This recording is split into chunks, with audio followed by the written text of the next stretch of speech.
దేశంలో ప్రముఖ వ్యాపారవేత్త గౌతమ్ అదానీ మెగా కుంభకోణంపై విచారణ జరపాలని కాంగ్రెస్ నేతలు ఆందోళనకు దిగారు. హైదరాబాద్ గన్ పార్క్ వద్ద నుంచి ఈడీ ఆఫీస్ వరకు ర్యాలీ చేశారు. సెబీ చైర్మన్ అక్రమాలపై జేపీసీ వేయాలని, సెబీ చైర్మన్ రాజీనామా చేయాలని డిమాండ్ చేస్తున్నారు.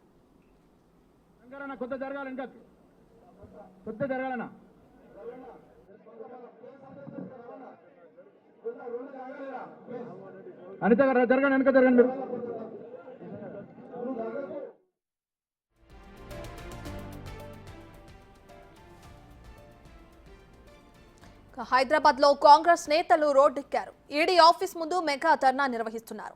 ఏఐసీసీ పిలుపు మేరకు పీసీసీ ఆధ్వర్యంలో అదానీ ఇష్యూపై ఆందోళన కొనసాగుతుంది. మంత్రులు కోమటిరెడ్డి వెంకటరెడ్డి, సీతక్క, జూపల్లి, పొన్నం, శ్రీధర్ బాబు సహా కాంగ్రెస్ ఎంపీలు, ఎమ్మెల్యేలు, ఎమ్మెల్సీలు ఈ ధర్నాలో పాల్గొన్నారు.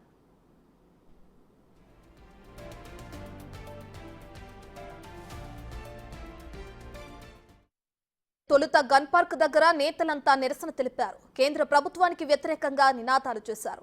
అక్కడి నుంచి ర్యాలీగా ఎన్ఫోర్స్మెంట్ డైరెక్టరేట్ కు వెళ్లారు. అక్కడ భారీ ధర్నా నిర్వహిస్తున్నారు. అదానీ మెగా కుంభకోణంపై విచారణ జరపాలని డిమాండ్ చేస్తున్నారు. సెబీ చైర్మన్ అక్రమాలపై జేపీసీ వేయాలి, సెబీ చైర్మన్ ను తప్పించి దోషులకు చట్టపరంగా శిక్షించాలని డిమాండ్ చేస్తున్నారు.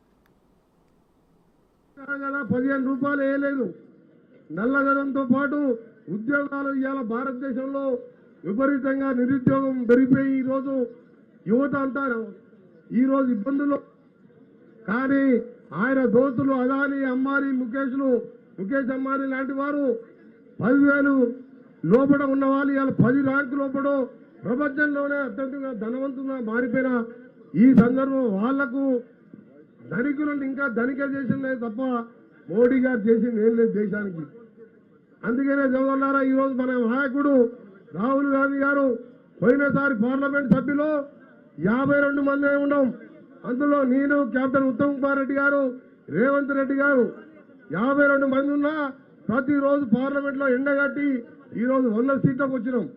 ఈరోజు ప్రతిపక్ష నాయకుడిగా మన ప్రియతమ నాయకుడు రాహుల్ గాంధీ గారు దేశవ్యాప్తంగా తిరుగుతూ తప్పకుండా మోడీ చేసే అక్రమాలని ఇప్పుడే పెద్దలు చెప్పినట్టు ఉత్తమ్ కుమార్ రెడ్డి క్లియర్ గా చెప్పారు.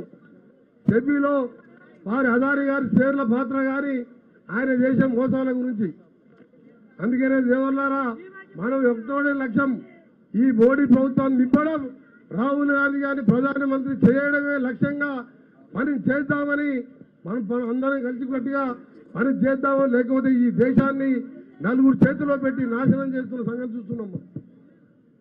ఈ రోజు చూస్తున్న తెలంగాణలో ఒకవైపు బీఆర్ఎస్, బీజేపీ కలిసిపోయి మన పార్లమెంట్ ఎన్నికల్లో 7 స్థానాలలో బీఆర్ఎస్ డిపాజిట్ పోయి దగ్గర కూర్చొని 2 పార్టీలు ఒక దగ్గర కూర్చొని ఇవాళ 7 స్థానాల్లో బీఆర్ఎస్ డిపాజిట్ పోయింది. 2 పార్టీలు ఒకటే అయినాయి. లేకపోతే 14 స్థానాలు మనం గెలిచేవాళ్ళం. ఇవన్నీ కూడా గుర్తుపెట్టుకోవాలి. తప్పకుండా రానున్న కాలంలో దేశంలో ప్రధానమంత్రిగా రాహుల్ గాంధీ చేయడమే లక్ష్యంగా పనిచేస్తూ తెలంగాణలో కూడా ప్రజాపాలన తీసుకొచ్చిన మీ అందరికీ, మేము మంత్రులుగా, మీరు కార్యకర్తలు కాదు, అందరం కూడా సమానమే.